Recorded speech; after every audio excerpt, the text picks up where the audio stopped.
drizzled over the empty streets of Danvers, Massachusetts.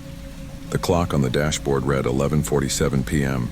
as we pulled up in front of the abandoned Danvers State Hospital, one of the most infamous asylums in the country. The town was asleep, silent except for the distant rumble of thunder. The atmosphere was perfect for what we were about to do. "This is a terrible idea," Olivia muttered, hugging herself against the cold. Ryan smirked, flicking his cigarette onto the wet pavement. "Come on, Liv. You're backing out before we even get inside?" Mike adjusted the flashlight in his hoodie pocket. "They say they locked some guy in here years ago, a patient that was never supposed to get out." I glanced up at the massive, decaying building. Broken windows, peeling paint, rusted iron bars. Something about it made me hesitate, but I shook off the feeling and followed Emily, who was already climbing the old chain-link fence behind the building. One by one, we made it over. The damp grass squelched beneath our feet. The second we landed on the other side, we smelled it. Mold, rotting wood, and something metallic in the air. The place felt different, not just abandoned. It felt occupied. "Let's move before someone sees us," I whispered, clicking on my flashlight. The five of us crept toward a slightly open side door, where we heard a faint creaking sound, like it was shifting on its own. And then we stepped inside. The air inside was thick, damp. The darkness felt heavy, absorbing the beam of our flashlights like the building itself was breathing. Danvers State Hospital was a maze of narrow hallways and shattered rooms. The stench of rust and something sour clung to the dust-filled air. Ryan kicked an old tin can, the sound echoing unnaturally down the corridor. Emily ran her fingers over the peeling walls, her flashlight dancing over the faded medical charts still clinging to the surface. Then Olivia froze. "Guys," she whispered, voice tight. She pointed at the floor. Lying in the middle of the hallway was a tattered red beanie, covered in grime. "That wasn't there a second ago," Mike muttered. Before any of us could react, a loud crash erupted from somewhere upstairs, as if a heavy piece of furniture had just been thrown across the floor. Silence. The five of us exchanged nervous glances. Emily took a step back. "That's our cue to leave." "No way," Ryan said, his grin widening. "We're already inside. Let's check it out." I wanted to turn back. I wanted to tell them this was a bad idea. But in this group, no one wanted to be the coward. So against my better judgment, we climbed the stairs. The second floor smelled worse. The air was damp, stale, and carried a faint stench of something rotten. The hallway stretched into darkness, broken only by the shaky beams of our flashlights. We moved carefully, stepping over shattered glass and abandoned medical files scattered across the floor. Every sound felt magnified. The creak of the floorboards, our own breathing, the occasional distant drip of water. Then Mike stopped. "Did you hear that?" he whispered. We all fell silent. And then we heard it. The soft shuffling of feet further down the hall. We turned our flashlights in unison. The beam caught a glimpse of something at the end of the corridor. A figure, barely visible in the shadows. "Hey, who's there?" Ryan called out. No response. The figure remained still, just barely outlined by the dim light. Then, suddenly, it moved. A quick, jerky shift. Just enough for us to see the pale glint of teeth in the darkness. A grin. We bolted. No one said a word. We just ran. Down the hall, past open doors leading into old patient rooms, the air growing thicker with every step. We turned a corner and stumbled into room 213, slamming the rusted metal door behind us. Darkness. Only our flashlights flickered in the room. The air smelled like dust, rust, and something faintly metallic. My hands were shaking as I aimed the beam toward the floor. That's when I saw it. Dark stains, dried into the concrete. "Blood," Emily whispered. Behind us, the hallway remained eerily silent. No footsteps, no movement. Then came the whispering. It wasn't coming from the hallway. It was inside the room with us. Mike slowly turned his flashlight toward the corner. And there, standing against the peeling wall, was a man in a tattered green hospital gown. His head was tilted down, his shoulders twitching. His bare feet were dirty and cracked, blood smeared across his skin. His mouth moved as he mumbled something over and over. And then, he looked up. His eyes were completely black. A twisted grin spread across his face. "You came for the treatment," he whispered. The lights flickered. Then the room went completely dark. For a second, there was nothing. Total darkness. Then, footsteps. Slow, deliberate, dragging across the floor. My chest tightened as I scrambled for my flashlight. My fingers were shaking, slipping over the cold plastic. Where was it? Where was... Click. The beam cut through the darkness. The man was gone. But the door, it was open. "Run," Emily whispered. And we did. We burst out of room 213, our footsteps pounding against the grimy floor as we raced down the hallway. The air felt heavier, thicker, like the building itself was closing in. Somewhere behind us, a door slammed shut. Then another. Then another. Bang. Bang. Bang. The walls shook with the sound. It was coming closer. We reached the stairwell. Mike was the first to leap down the steps, nearly losing his footing as his sneakers slid on the damp concrete. Olivia was right behind him. I turned my head for just a second, and I saw him, standing at the top of the stairs watching us, the same grin stretched across his face, his teeth too white, too sharp. Leaving so soon? I didn't stop to think. I ran. We hit the first floor and sprinted for the exit. The hallway was longer now. It didn't make sense. The door should be right there, but it wasn't. The fluorescent bulbs above us flickered violently, casting warped shadows against the peeling walls. Then, the tapping started, a soft rhythmic sound, fingertips against metal. Tap, tap, tap, coming from every direction. Olivia screamed. Then, red and blue lights cut through the broken windows. A siren, a voice muffled through a loudspeaker. "This is the police. If anyone is inside, come out now." And just like that, it was over. The tapping stopped. The hallway was back to normal. The door, the real door, was right in front of us. We stumbled out into the cold, our breaths coming in ragged gasps. The officers shined their flashlights in our faces, yelling something I couldn't process. I turned back one last time. Through the broken window of room 213, I saw it. Not a man, just a red beanie resting on the windowsill. And below it, a grin floating in the dark. A week later, Mike sent me a news article. The police had searched the asylum. No one was there. But decades ago, there had been a patient named Henry Lane, a man who wore a red beanie, a man who disappeared the night the hospital shut down, a man whose body was never found. I haven't gone back, I never will. But sometimes on quiet nights, I still hear it. Tap, tap, tap.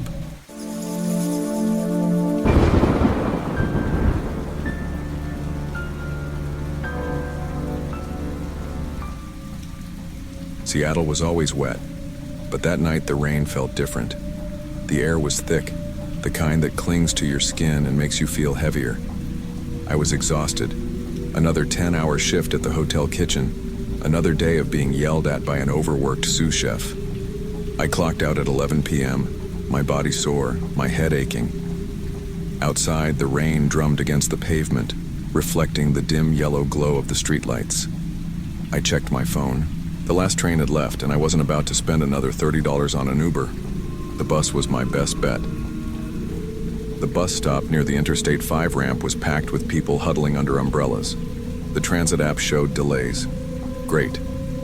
I sighed, deciding to take a shortcut through St. James Cathedral's parking lot, a place I knew well. When I was a kid, my mom dragged me to Sunday service there. After my dad died, she stopped going, and so did I. Still, I passed by the church often. The parking lot had a back gate leading to a side street, cutting my walk home by 10 minutes. Tonight I needed those 10 minutes. I zipped up my hoodie, adjusted my backpack, and crossed the empty lot, the rain turning the asphalt into a shallow pool. My shoes splashed through the puddles as I approached the old iron fence. Normally the gate was open late, but tonight it was chained shut. No problem. I had climbed it before. I placed one foot on the lower rail, gripping the wet metal bars. Just as I hoisted myself up, something in my peripheral vision made me pause. A figure. Near the far end of the lot, sitting in the flooded pavement, was a woman. She was hunched over, her arms wrapped around her knees, rocking slightly. Her dark, wet hair clung to her face. The dim light barely illuminated her, but I could tell she was muttering something. It wasn't my business. There were plenty of homeless people in this part of town, and I wasn't about to get involved in whatever she was dealing with. Still, something about her felt wrong. I forced myself to keep climbing. My fingers were slick with rain, making it harder to grip the bars. I swung one leg over the top, careful not to slip. Then I heard it. A low, raspy whisper. It wasn't the wind. It wasn't the rain. It was her. I turned my head slightly, just enough to see her out of the corner of my eye. She was still sitting, but her face was now tilted upward, staring directly at me. Her eyes, completely black. Not shadowed, not dark, just black. A slow, creeping dread wrapped around my chest. My instincts screamed at me to move, but my body refused. Then, she stood up. Not like a normal person. There was no struggle, no shifting of weight. She just rose. My breathing quickened. She took a step forward, then another. I didn't wait to see what she would do next. I swung my other leg over and jumped down, my feet hitting the wet ground with a loud splash. I sprinted toward the side street. I didn't look back, but I heard her move. The splashing footsteps behind me weren't normal. They were too fast, too erratic. Then came the sound that still haunts me to this day. A sharp, guttural screech. Not human, not animal. Something in between. I ran faster. I ran like I had never run before. The rain was pounding down, drenching me, blurring the streetlights ahead. My breath came in ragged gasps, my heart slamming against my ribs. But worse than my own panic was the sound behind me. She wasn't running. She wasn't even stumbling. She was crawling. I could hear it. Her hands slapping against the flooded pavement, the sickening squelch of her knees dragging through the water. It was impossibly fast, like something was yanking her forward with unnatural force. Then she made that sound again. A short, sharp shriek like metal scraping against metal. My stomach twisted. I didn't look back. I couldn't. Instead, I forced my legs to move faster, my soaked sneakers skidding against the pavement. My only focus was getting home. I turned sharply onto the side street, my house just a few blocks away. For a second, the splashing behind me stopped. Did I lose her? I glanced over my shoulder. She was standing now, perfectly still, just a few feet away. Her head was tilted, water dripping from her tangled hair. Her face was mostly obscured by the dark, but those black, empty eyes reflected the faint glow of the streetlights. And then, she twitched. Not a normal movement. It was sharp, jerky, like her body was trying to move but didn't quite know how. Then she lurched forward, not walking, not running. Something in between, like a marionette with broken strings. That's when I heard her whisper my name. I don't remember telling her my name. I didn't want to know how she knew. I ran. My lungs burned, my vision tunneled. The houses on either side of the street blurred together. I was almost home. Just a few more steps. And then the streetlights flickered out. Darkness swallowed everything. The rain felt heavier, pressing against me like a suffocating weight. I kept running. I could still hear her breathing behind me, wet and ragged, like she was drowning with every breath. Then, my front porch, my door. I nearly crashed into it, my hands fumbling with my backpack zipper, searching for my keys. My fingers were numb. My chest heaved. Then I heard it, right behind me. A gurgling, distorted voice. "Let me in." I don't remember unlocking the door. I don't remember stepping inside. I just remember slamming it shut and collapsing onto the floor. The rain was deafening outside. My breath came in short, uneven gasps. My soaked clothes clung to me, and my heartbeat pounded in my ears. I waited. I expected her to pound on the door, to try to break in, but nothing came. Slowly, I pushed myself up, my limbs trembling. I peeked through the peephole. Nothing. Just rain and the empty street. I didn't sleep that night. The next morning, my older brother, Noah, told me he had heard me whispering to myself by the door when I got home. Except, I hadn't spoken a word. I told him everything over breakfast. He tried to laugh it off, but I could see the unease in his face. My mom, on the other hand, looked disturbed. That afternoon, Noah went to St. James Cathedral to ask around. When he came back, he was pale. "There's a story," he muttered. Years ago, a woman had been found dead in the church parking lot after a storm, drowned in less than a foot of water. No one knew how it happened. There were no signs of struggle, no wounds. But people had seen things since then. They'd seen a woman kneeling in the rain, whispering. Some heard her crying, others heard prayers. And a few, they said she would look up, her eyes black, empty. And if she saw you, she would follow you home. I haven't walked past that church since. I don't take the shortcut. I don't even go out when it rains anymore. And some nights, when the storms are at their worst, I swear I hear something whispering outside my window, calling my name.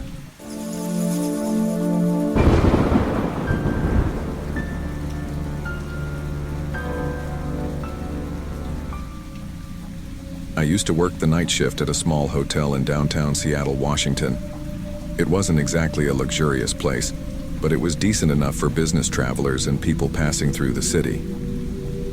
That night, the rain was relentless. I could hear it pounding against the windows, and the occasional lightning illuminated the empty lobby. It was just another quiet shift, until I noticed him. A tall man in a black trench coat, completely drenched, walked into the lobby. His bald head glistened under the dim lights, and his eyes, something about them unsettled me. He wasn't checking in, nor did he seem to be waiting for someone. Instead, he just paced back and forth across the lobby, passing my desk multiple times. At first, I thought he was just a guest who forgot something or was waiting for a ride. But after the 5th time he walked by, I couldn't ignore the uneasy feeling creeping up my spine. "Excuse me, sir, do you need any help?" I finally asked. He stopped in his tracks, slowly turning to face me. His expression was unreadable, but his cold, empty stare sent chills down my spine. He didn't say a single word. Instead, his lips curled into a subtle look of disgust, and then he turned away, continuing his silent pacing. That was odd, but I didn't call security, not yet. After another minute, he finally walked outside, disappearing into the rain. I exhaled, trying to shake off the tension, but something told me that this wasn't over. I had no idea that this was just the beginning. About 5 minutes later, the hotel phone rang. "Front desk, how can I help you?" I answered. At first, there was only silence, but then I heard it, deep, heavy breathing on the other end. "Hello? Is anybody there?" I asked again, my voice slightly more tense. Nothing. Just that eerie breathing. I hung up, assuming it was a prank. We got those all the time. Drunk guests, teenagers messing around, you name it. But then, the phone rang again. I sighed and picked it up, already feeling irritated. "Front desk." Before I could finish, a woman's voice interrupted me, her tone filled with panic. "Please, help me. I'm outside. I can't move. I've been hit. Please hurry." My breath hitched. "Wait, where are you exactly?" "I'm in the parking lot. I was hit by a car. He just drove off. I can't stand up." "Okay, I'm calling an ambulance." No, please, just come out and help me," she pleaded. That was when she gave me a description of the man who hit her. He's tall, bald, wearing a black coat and blue jeans.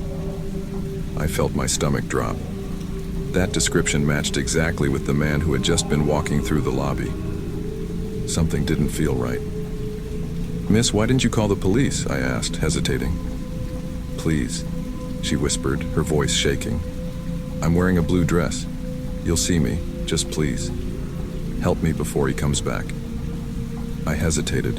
Every instinct in me screamed not to go outside, but I couldn't just ignore a woman who might be injured. So against my better judgment, I grabbed an umbrella and stepped into the storm. The cold rain hit my face as soon as I stepped outside. I pulled my jacket tighter around me, gripping the umbrella, my eyes scanning the dimly lit parking lot. At first, I saw nothing. No sign of a woman, no movement. Just rows of parked cars reflecting the city lights. But then as I moved forward, I spotted something near one of the farthest cars. A dark figure lying on the wet pavement. I swallowed hard. She wasn't moving. I quickened my pace but stopped abruptly when I noticed something strange. She wasn't crying out in pain. She wasn't struggling to move. She was just lying there, completely still. I took another cautious step forward, my heartbeat pounding in my ears. That's when I saw her dress. It was blue, just like she had said. But something was off. I wasn't sure why, but my gut told me this wasn't right. Then, out of the corner of my eye, I saw it. A shadow moved behind the car next to her. I turned my head just in time to see someone, a man, quickly stepping out of view, disappearing behind the vehicle. My breath caught in my throat. It was him, the same man from earlier. Before I could react, the woman on the ground suddenly shifted. She moved like she was waking up from a deep sleep, slowly lifting her head to look at me. Our eyes met, and then she smiled. My blood ran cold. My instinct screamed at me to run, but my legs felt frozen. The woman slowly pushed herself up, standing perfectly fine despite claiming she couldn't move. I took a shaky step backward. "Are you okay?" I managed to ask. She didn't answer. Instead, her eyes darted to the side, toward the man who was hiding behind the car. That's when it hit me. This was a setup, the call, the fake injury, the way she led me outside. I had walked straight into their trap. Before I could react, the man moved. I saw him stand up behind the car, his eyes locked onto me like a predator watching its prey. His hands were in his coat pockets, and I had no doubt he was holding something. The woman took a slow step toward me. "You shouldn't have come out here," she whispered. I turned and ran. Rain pounded against my skin as I sprinted toward the entrance, my breath coming in sharp gasps. Behind me, I heard quick, heavy footsteps splashing through the water. They were chasing me. My mind screamed at me to move faster, to reach the hotel doors before they could grab me. I reached the side entrance, fumbling for my keycard with trembling hands. I swiped it. The light turned red. Denied. Panic shot through me like a jolt of electricity. I swiped again. Red. Then I heard it. Footsteps right behind me. I spun around. The man was standing there, just a few feet away, and in his hand I saw it, a long, glistening blade. I didn't think, I just reacted. I spun on my heel and bolted toward the emergency exit at the back of the hotel. The rain made the pavement slippery, but I didn't dare slow down. The man was right behind me. I could hear his footsteps pounding the ground, each one closer than the last. I reached the metal door and slammed into it, shoving my weight against the handle. Locked. My heart nearly stopped. I turned, just in time to see him lunge toward me, the blade in his grip catching the faint glow of a streetlight. Instinct took over. I ducked low and shoved him with all my strength. He stumbled back, slipping on the wet pavement. The moment he lost balance, I saw my chance. I grabbed a brick from the ground and hurled it at him. It hit his shoulder, knocking him off balance, and he crashed to the ground with a grunt of pain. Without hesitation, I sprinted back toward the front of the hotel, gasping for breath. The woman was nowhere to be seen. My lungs burned as I finally reached the main entrance, yanking the door open and slamming it behind me. I turned the lock, my hands trembling violently. Outside, the man had disappeared. I called the police immediately. When they arrived, I told them everything. The The strange man, the woman, the phone call, the attack. But when they searched the parking lot, they found nothing. No signs of struggle, no footprints in the rain, no security footage of the man or the woman. Only me running in fear. I was in shock. Had I imagined it? No. I knew what I saw.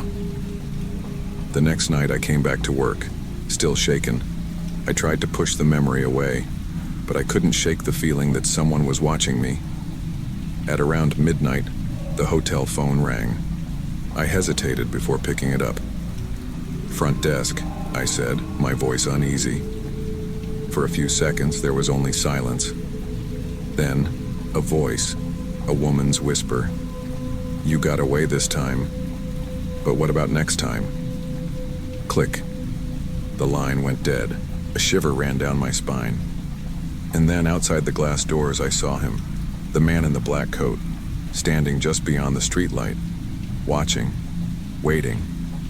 I locked the doors and backed away. From that night on, I never worked another night shift again. If you enjoyed this story, don't forget to like this video and subscribe to the channel. Stay safe, and be careful who you trust on a rainy night.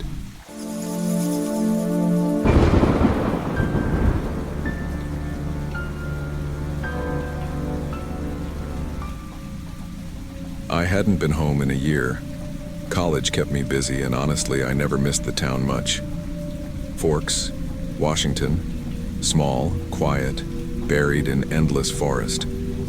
My parents' house sat on the outskirts, barely within city limits, surrounded by towering trees that stretched for miles in every direction. There was a trail behind our house, a narrow dirt path that cut through the woods, leading to a small river. I used to explore it all the time as a kid, running along the banks, skipping stones, listening to the water rush past the rocks. It felt like mine. The rain had been falling all day, a constant drizzle that clung to the leaves, making everything damp and heavy. By evening, the sky was a deep slate gray. I grabbed my jacket and stepped outside. The trail looked the same, narrow, winding, disappearing into the thick trees. Familiar. But something about the air felt wrong. The silence was deep. No birds, no rustling of small animals, just the soft pattering of rain. I ignored the unease creeping up my spine and started walking. It took about 30 minutes to reach the river. The water was cold when I ran my fingers through it, clear enough to see the smooth pebbles underneath. I crouched by the edge, letting the sound of the current wash over me. Then I heard it. A bell. A deep metallic chime, faint but distinct, somewhere in the trees to my right. I froze. It rang again. Slow, measured, heavy. There was no way it was an animal. The sound was too deliberate, too controlled. The hairs on the back of my neck stood up. I turned, scanning the trees. The rain blurred my vision, but I could see nothing beyond the tangled branches. Another chime, closer. I swallowed, my throat dry despite the damp air. Who the hell would be out here? A part of me wanted to leave, but another part, maybe stupidity, maybe curiosity, made me take a step toward the sound. The bell rang again, and then it stopped. The silence rushed in, deafening. I stayed still listening, but the forest gave me nothing. Just the rain, just the river, just my own shallow breathing. I exhaled and turned back toward the trail. Maybe it was just an echo from somewhere farther away. Maybe I imagined it. But as I stood up, something caught my eye on the ground near the riverbank. A dead crow. It was strung up by the feet with a piece of twine, dangling from a low-hanging branch. Its throat was slit cleanly, the black feathers slick with rain. A fresh kill. My stomach clenched. Someone had been here, recently, and they wanted it to be found. I stepped back instinctively, my breath catching in my throat. The crow hung there, motionless except for the occasional sway from the breeze. Its eyes were dull, lifeless, and the string cutting into its legs looked deliberate, too neat, too tight. The rain thickened, tapping against my hood, dripping from the branches. The world felt compressed, like the forest was closing in around me. I scanned the trees. Nothing. The silence was unnatural. Even in bad weather, I should have heard something. Wind through the leaves, the distant croak of a frog, the rush of water over rocks. But there was nothing. I swallowed hard and took a slow step back, trying to convince myself that it wasn't a message. Maybe it was some kid playing a sick joke. Maybe a hunter with weird habits. Maybe... Snap. A twig breaking. Somewhere to my left, close. My head snapped toward the sound, but I saw nothing beyond the thick trunks. My heart pounded against my ribs. I didn't wait. I turned and started walking fast, my boots sinking into the damp earth. I could feel it. Something watching me. Then the bell rang again. It was farther away this time, but louder, as if whoever was ringing it wanted me to know they were still there. I broke into a jog. The rain blurred my vision and the trail was slick under my feet, but I kept going. Every step felt too slow, like I was running in a nightmare, my limbs heavier than they should be. The bell rang again, closer.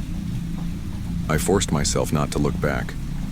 My dad always told me growing up, if you ever feel like something's following you in the woods, don't stop. Don't turn around. Just go. So I did. The ground sloped upward, leading to a more open part of the trail where the trees weren't as dense. I pushed myself forward, my breath coming out in short, sharp bursts. The river was behind me now, lost in the shadows. Then the footsteps started. Wet, heavy, pacing me just beyond the tree line. I could barely hear them over the rain, but they were there, matching my movements. Whoever it was, they weren't rushing, they were just following. I dug my phone out of my pocket with shaking fingers, trying to call someone, anyone, but my hands were soaked, the screen flickering with water. Then I heard something that made my stomach drop. A second bell. Not an echo, another one. Ringing softly, from the opposite side of the trail. There were two of them. I stopped breathing. That's when I realized I wasn't being followed. I was being herded. I ran. Not the cautious, steady jog I'd been doing before. I ran like my life depended on it. The trail blurred beneath me, mud splattering up my legs as I sprinted through the rain. The bells rang in unison now. One ahead, one behind, each chime pounding into my skull. The sound was deliberate, measured, like a countdown. I had no idea where I was anymore. The familiar landmarks of my childhood, twisted tree roots, the dip in the trail, the broken wooden sign, were gone in the darkness. Everything looked the same. Endless trees. Then I heard it. Footsteps breaking into a run behind me. No more slow pacing. They were coming. I gritted my teeth and forced myself forward, ignoring the burning in my legs. The trees thinned slightly, and up ahead I saw a break in the canopy. The path, I was close to the clearing. And then, just as I reached the open stretch, my foot caught on something. I hit the ground hard, my palms scraping against the gravel. Pain shot up my arms. My phone flew from my grasp, landing a few feet away in the mud. I scrambled to my hands and knees, sucking in air like I'd been drowning. I had to keep moving. Then I saw it. Just ahead, at the edge of the clearing, standing in the rain. A man. Tall. Unnaturally tall. Wearing a long, heavy coat, soaked from the downpour. His face was hidden beneath a dark hood. His arms hung loosely at his sides, and in his right hand, dangling like a dead weight, was the bell. He wasn't ringing it anymore. He was just standing there, waiting. A sudden awareness prickled down my spine. I wasn't supposed to run anymore. I was supposed to stop. Everything inside me screamed to run, but I couldn't move. The man tilted his head slightly as if studying me. The rain dripped from his hood, running down his face in slow rivulets. Then, without a word, he lifted the bell, and he rang it. Once.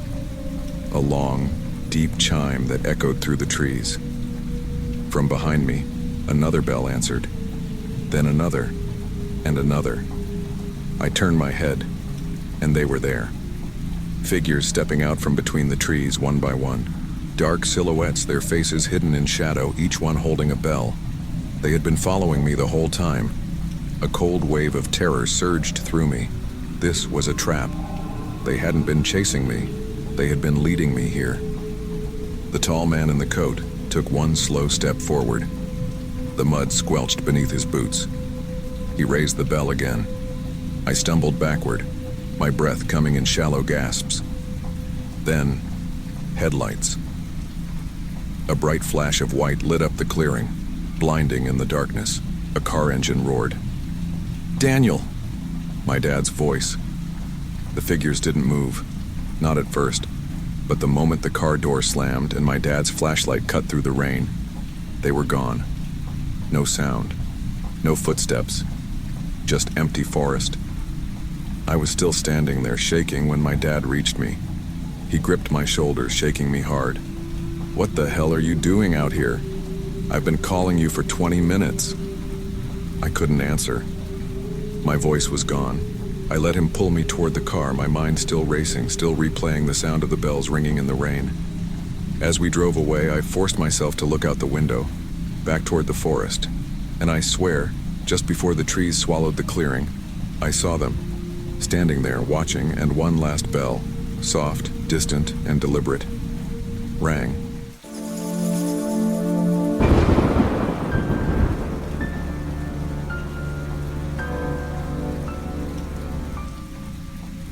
It was a cold and rainy night in Portland. I was huddled up in my jacket at the bus stop on NW 23rd Avenue, waiting for the bus to come and take me home. The rain was relentless, pounding against the pavement and making the air even chillier. I had my arms crossed tightly over my chest, my hood pulled up and my eyes locked onto my phone screen, scrolling mindlessly, just trying to pass the time. I'm not sure how long he was standing there. Maybe he had been there for a while. Maybe he had just arrived. I wasn't paying attention until something, some instinct, told me to look up. Across the street, standing beneath a flickering streetlight, was a man. He wasn't holding an umbrella. He wasn't dressed for the weather. His black hoodie was soaked, his hands stuffed deep into his pockets. He wasn't moving. He wasn't waiting at a stop. He was just watching me. A chill ran down my spine. At first, I thought I was being paranoid. Portland has its fair share of late-night wanderers. But something about the way he stood there, completely still, face hidden beneath the shadows of his hood, made me feel unsettled. I glanced down at my phone, checking the bus schedule. 8 more minutes. That was a long time to stand there feeling like prey. I swallowed hard, forcing myself to ignore him. Maybe he was waiting for someone. Maybe he was just lost in thought. Maybe. A car drove past, its headlights flashing across the street. The man was closer now. I hadn't heard him move. My heart started pounding in my chest. Stay calm. Maybe he just decided to cross the street. Maybe he had somewhere to go. I kept my eyes down, but I could feel his presence getting closer. The rain masked the sound of his footsteps, but I knew he was approaching. Then, he sat down, right next to me. The entire bench was empty. There was plenty of space, but he sat right beside me, leaving only a couple of inches between us. I could smell his damp clothes, the musty scent of wet fabric mixed with something metallic. I clenched my fists in my lap, staring straight ahead. He didn't say a word. Didn't pull out a phone, didn't adjust his hood. He just sat there. The seconds dragged on, the silence stretching between us like a thick fog. The bus couldn't come fast enough. My skin crawled, every instinct screaming at me to move. But move where? If I got up and walked away, would he follow? I risked a glance at him. His face was still obscured by the shadows of his hood, but I saw his jaw clench. His hands flexed in his lap like he was waiting. I swallowed hard and turned my attention back to the road. Then, finally, the bus appeared down the street. I exhaled, relief washing over me. The doors hissed open. I stood up quickly, gripping the cold metal pole as I stepped inside. And when I looked back, the man was right behind me. I walked straight to the back of the bus, my heart still racing. The seats were mostly empty, so I slid into one near the window, hoping that if I put some distance between us, maybe he'd just sit somewhere else. But he didn't. I felt him before I saw him, the weight of his presence pressing down on me. He didn't sit directly next to me this time, but close enough, one row behind, one seat over. From the corner of my eye, I could see him. His hood was still up, head slightly tilted down, but I could feel his stare. The bus pulled away from the stop, the rhythmic hum of the engine filling the tense silence. I tried to breathe slowly, to calm myself down. Maybe I was overreacting. Maybe he just happened to get on the same bus. Maybe I glanced at the window, using the reflection to check behind me. He was staring straight at me. I turned my head slightly to get a better look. He didn't flinch, didn't pretend to look away, just locked onto me like a predator watching its prey. I felt sick. I couldn't stay there. At the next stop, I stood up casually and walked toward the front of the bus, sliding into a seat closer to the driver. And then, I heard footsteps. He moved too. He sat down 2 seats behind me, this time even closer. I gripped my phone so tightly my knuckles turned white. I needed to do something. Now. My hands were shaking as I unlocked my phone and texted my brother. Me. Some guy is following me. On bus 15, getting off at Pioneer Square instead of home. The message sent.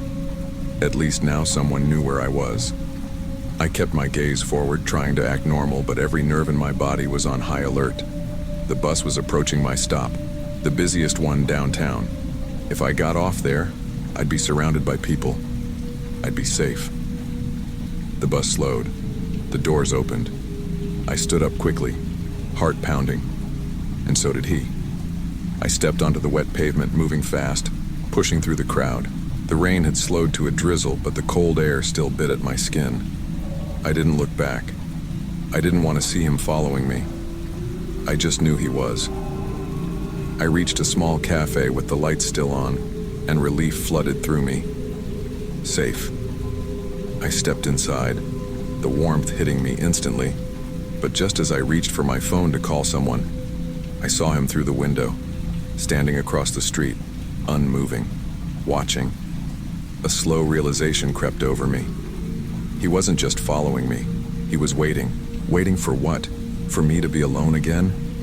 I needed to get out of there. I turned on my heel and hurried out the back exit of the cafe, my pulse hammering in my ears. And then, I heard footsteps. I didn't think, I just ran. The alley behind the cafe was dark and slick from the rain, my shoes splashing against puddles as I moved as fast as I could. My breath came out in short gasps, my heart pounding like a drum in my ears. I turned a corner, praying I'd find an open store, a cop, someone, but the street ahead was empty. And then, footsteps, behind me, getting closer. I risked a glance over my shoulder, and there he was, walking, not running, but closing the distance. His hood was still up, his posture eerily calm, but there was something in his hand now. Something metallic, something sharp. My blood ran cold. I spotted a taxi idling at the curb just ahead. Without thinking, I sprinted toward it and yanked the door open. "Go, please, just drive." My voice was shaking as I stumbled into the back seat. The driver, an older man with tired eyes, gave me a look, but didn't ask questions. He stepped on the gas. I turned to look through the rear window. The man had stopped at the edge of the sidewalk. He wasn't running after the taxi. He wasn't trying to hide. Instead, he stood there, watching me leave. And then, as the taxi rounded the corner, I saw it. He lifted his head, his hood slipping back just slightly, and for the first time I saw his face, pale, expressionless, empty, and in his hand, gripped tightly, was a small, glinting knife. I sat back in my seat, my body trembling. The driver glanced at me through the mirror. "You okay?" I swallowed hard, forcing myself to breathe. "Can you take me to the nearest police station?" He nodded and turned onto the main road. As the city lights blurred past, one thought kept circling in my mind. If I had gone home like I planned, If I hadn't noticed him in time, what would have happened? If you ever find yourself in a situation like this, trust your instincts. Stay in public places, reach out for help, and never be afraid to act fast. And if you made it this far, don't forget to like this video and subscribe to the channel. Stay safe out there.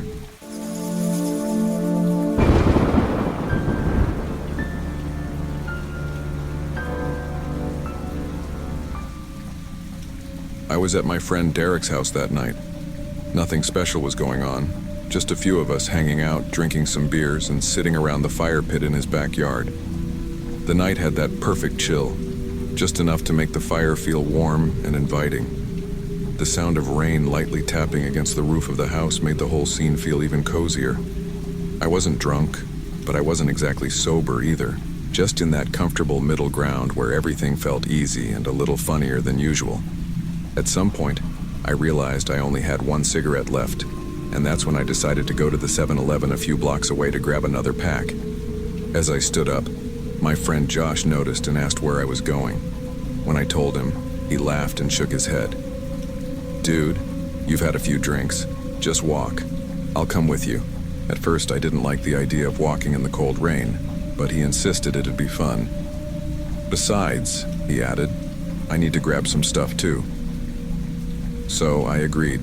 The store wasn't far, maybe a 15-minute walk at most. It wasn't ideal, but I figured it wouldn't be too bad. The streets were quiet, just the occasional car passing by. The rain was still just a light drizzle, making everything glisten under the dim streetlights. We walked past Forest Park, the trees towering above us, their branches swaying slightly in the wind. Josh and I talked the whole way there. It had been a while since we'd hung out one-on-one, so it was nice to catch up. We laughed about stupid things we used to do back in high school, the kind of nostalgic talk that makes time pass faster. But then, something felt off. It was subtle at first, just that nagging feeling in the back of your mind. I glanced over my shoulder and saw someone standing under a flickering streetlight about a block behind us. He wasn't moving, just standing there. A tall man in a black hoodie, his face hidden in the shadow of the hood. I turned back quickly, trying not to overthink it. Maybe he was just some guy out for a walk. But a few minutes later, I looked again. He was still there, and he hadn't moved an inch. I nudged Josh and subtly gestured behind us. "Tell me I'm not crazy." Josh turned his head slightly, then let out a quiet chuckle. "Dude, chill. It's probably just some guy waiting for a bus or something." I nodded, pretending to agree, but something about him made my skin crawl. We kept walking. I didn't look back again, but I didn't have to, because I could feel him there. The 7-Eleven was nearly empty when we walked in. The only other person there was the cashier, a guy in his mid-40s who looked half asleep behind the counter. The harsh fluorescent lights made the place feel strangely unnatural, almost sterile compared to the darkness outside. Josh went to grab a Monster energy drink and some chips while I headed straight for the cigarette display behind the counter. As I paid, I finally let out a quiet breath, realizing how tense I had been during the walk. Maybe Josh was right. Maybe I was just overthinking. Then, as we stepped back outside, the cold air hit me like a slap. And that's when I saw him again. The man in the black hoodie was now on the other side of the street, standing perfectly still under a dim streetlight, facing us, watching. Josh saw him too this time. His expression stiffened, his usual joking demeanor disappearing. "Okay, that's weird," he muttered under his breath. A single raindrop hit my forehead, then another, and then the sky opened up. It wasn't just raining anymore. It was pouring. "Shit," Josh groaned, pulling his hoodie up. "Let's just go, man." We turned and started walking fast. That's when I heard it. Footsteps, not ours, someone else's, behind us. At first, I tried to convince myself it was nothing. The rain was loud, drumming against the pavement, making everything sound amplified. But the footsteps, they were too rhythmic, too deliberate. Josh must have heard them too, because he suddenly whispered, "Dude, don't look back. Just walk." We picked up the pace, our shoes splashing through puddles as we cut through an empty parking lot. The footsteps picked up too. My heart started slamming against my ribs. I risked a glance over my shoulder. The man was running. His hood had fallen back slightly, revealing the bottom half of his face. A twisted grin stretched across his mouth, and in his hand, a knife. "Run!" Josh shouted. We both took off in a full sprint, the rain blurring my vision, my breath coming out in ragged gasps. I could hear him behind us, his footsteps slamming against the pavement, getting closer. Josh and I turned down an alley, but as we did, he slipped on the wet pavement, his legs flying out from under him. I skidded to a stop. "Josh!" He looked up at me, panic in his eyes. "Go!" But I couldn't just leave him. The sound of footsteps pounded toward us. Josh scrambled to his feet just in time, and we split up without thinking. I veered toward Forest Park, the massive wooded area stretching along the city, while Josh bolted in the other direction. The man hesitated, then chose to follow me. I ran into the trees, the darkness swallowing me whole.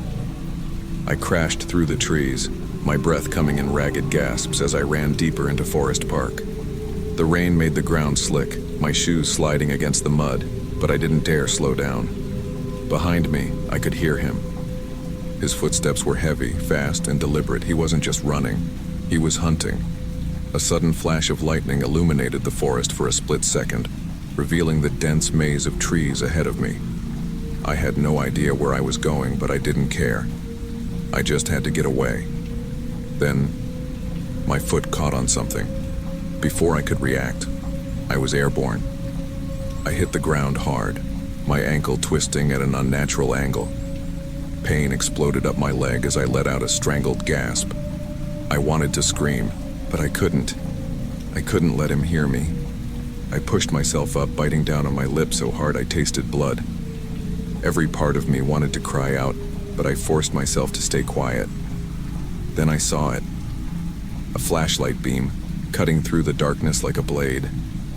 He was close. I crawled toward the nearest tree, a massive old Douglas fir, and pressed my back against its rough bark.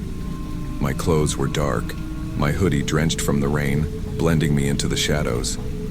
I held my breath. The footsteps slowed, then stopped. He was right there, less than 10 feet away. I didn't move. I didn't breathe. The only sound was the patter of rain hitting the leaves above me and the occasional crunch of wet twigs beneath his boots. I could feel his presence, a suffocating force of danger lingering just beyond the tree I was hiding behind. Then I heard something that made my blood run cold, a low chuckle, like he was enjoying this. His flashlight beam swept across the area, the light brushing against the edges of the tree trunk I was pressed against. I shut my eyes, praying he wouldn't come any closer.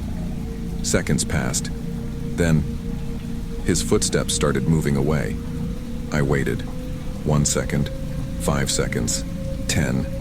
Then, bzzz. My phone vibrated loudly in my pocket. I nearly jumped out of my skin. My breath hitched as I fumbled for it, yanking it out and silencing it immediately. I glanced at the screen. Josh. My heart pounded as I pressed the phone against my ear, whispering as softly as I could. "Dude, where are you?" His voice came through, panicked. "I made it back to the house. Where the hell are you?" I didn't answer, because in that moment, I realized something terrifying. The footsteps had stopped. I turned my head, scanning the darkness. The flashlight beam was gone, and so was he. I didn't wait to find out where he went. Ignoring the pain in my ankle, I crawled forward before pushing myself up. Every movement sent sharp jolts through my leg, but I forced myself to move. I had to get out of there.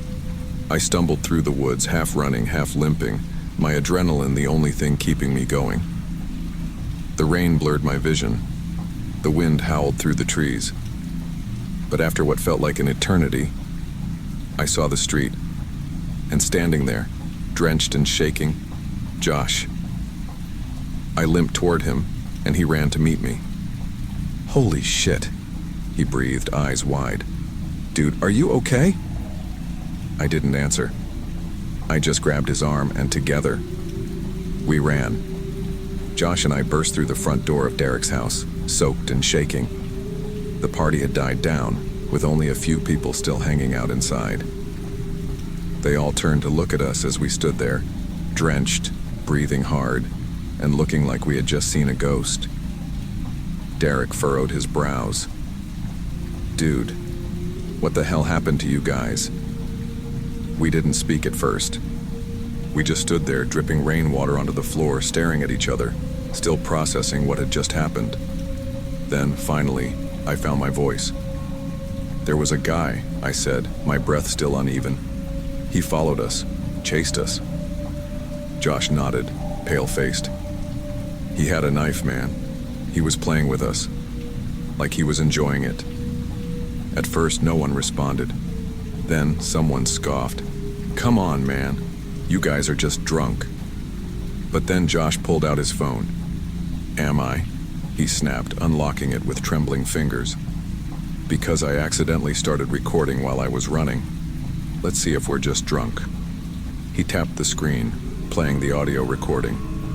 The room fell silent. At first, all we could hear was the sound of our frantic footsteps splashing through puddles mixed with the pouring rain. Then, faintly in the background, a voice, a low whisper, almost playful. "You can run, but I'll see you again." I felt ice crawl up my spine. Derek's expression changed instantly. "What the hell?"